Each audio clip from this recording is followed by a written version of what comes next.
Hi guys, gals, friends and pals. That might be my new catchphrase. Hi guys, gals, friends and pals. Oh, that's not too bad.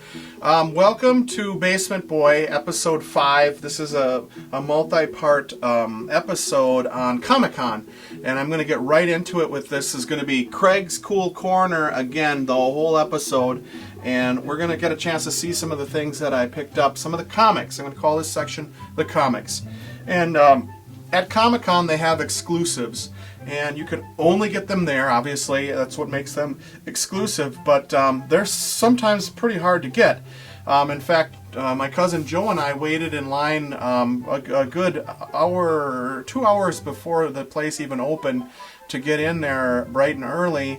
And by the time we got to the Marvel booth, the t-shirts were gone. And that was the one thing he really wanted to get, and it was just, there was no way. Some of these are exclusive, some of these are just fun little signing things that I picked up. Let's take a look at what some of the exclusive things are and set those aside. Although that's an exclusive. And the weird thing about some of these exclusives is that before you even leave the convention center, these things have gone up in value to a ridiculous amount. And I'll talk about that in just a second.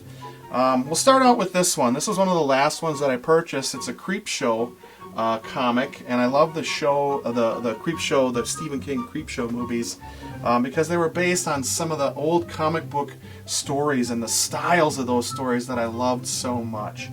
And they're bringing it back, which is super cool. Now, this is done by Wausau native Tim Seeley.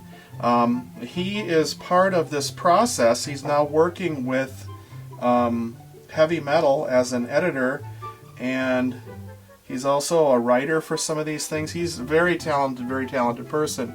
He's trying to shoot one of his comics, or one of his graphic novels, or his series that he created called Revival, which is set in Wapaka, and something that would be Wausau, and it'd be something very interesting for people to catch. But they can't, they're looking at the cost effectiveness of it, and it's cheaper to shoot it in upstate New York than it is to shoot it in the state of Wisconsin, because we don't have the tax incentive programs to make it worthwhile. But they can still think about shooting exteriors here in the state of Wisconsin. So that sort of was their plan, although I didn't get a chance to run into him. He was already gone by the time I got here and picked this up. Otherwise I would have had him sign it, and Greg Nicotero was also signing it, who was part of the Creepshow thing as well. And he's one of the main dudes directing the Walking Dead series. This wasn't a Comic-Con exclusive, but this was an Alex Ross Immortal Hulk exclusive cover that was pretty cool. And I was going to buy the signed one, but then I saw his sketchbook, and I'm like, okay, I'll get the unsigned comic, and I'll get the sketchbook as well. This one here was, I didn't even know that this guy was there. And all of a sudden I'm walking past this table, and there's this Walking Dead actor there. And I think the dude's name is Fogler Harrison. And actually his name is Dan Fogler, but his pseudonym, oh actually no, it just says Fogler Harrison. That's two different guys. Idiot Craig. The guy's name is Dan Fogler, and some of my friends at work, one of my friends in particular, Jess, she thinks that would be me if I were in The Walking Dead, because the guy teaches art, and he's kind of a goofball, and I think that's maybe how she sees me, teacher of art. He teaches music, I teach art. And I got that signed, which was kind of cool, and I also got this really cool selfie with him. Cool, huh?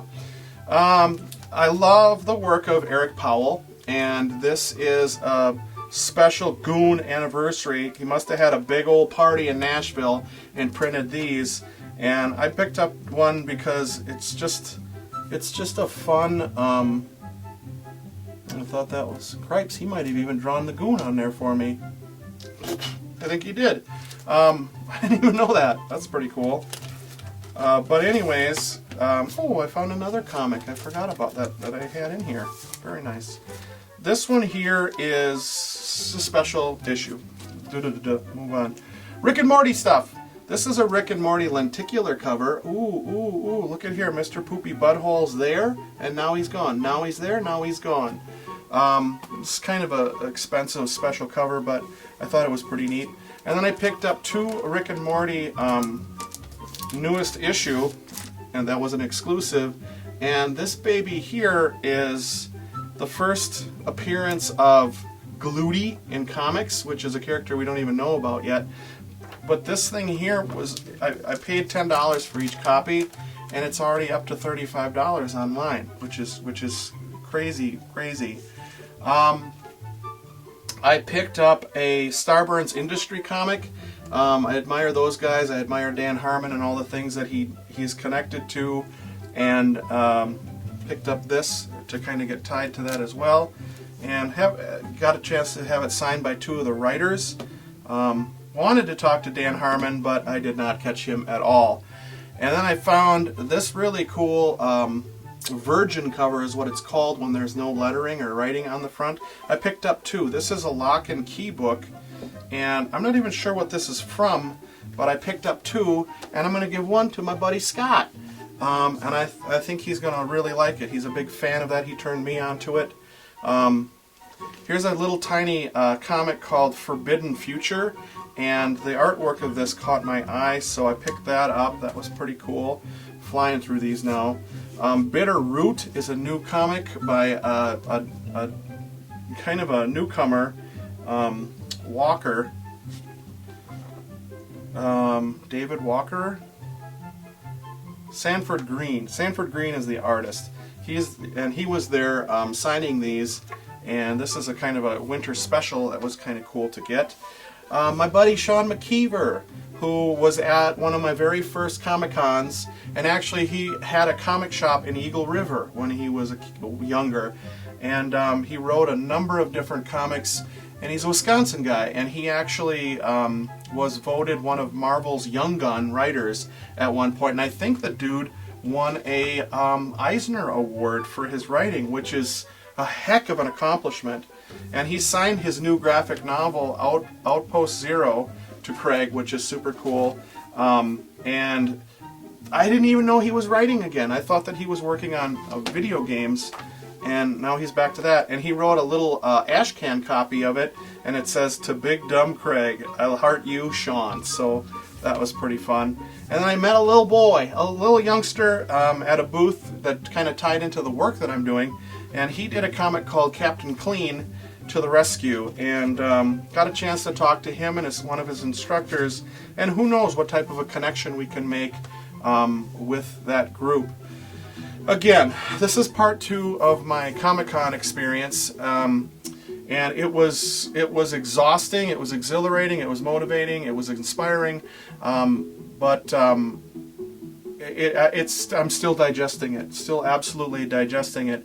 And one of the things I talked about last episode is, even though we admire the heck out of this stuff, and we admire the heck out of the work, and we oftentimes compare ourselves to that, don't let that beat you up. Think of what you're creating and the things that you're trying to do, and make that a priority, I guess. I know that's a stupid rambling for an ending of this episode, but I'm really trying to get a lot of stuff done at once. So thank you guys for tuning in to episode 5 of Basement Boy, and I'm going to do one more podcast to talk about all the crazy, wacky experiences that I had at Comic-Con. That might end up being a 2-parter too. Holy mackerel. Thank you guys. I'm Basement Boy. I'm Craig Knitt, and have a great night. Fake drawing, once again, fake drawing. Now, what is this thing? It's Hitler. I drew Hitler. Fake drawing.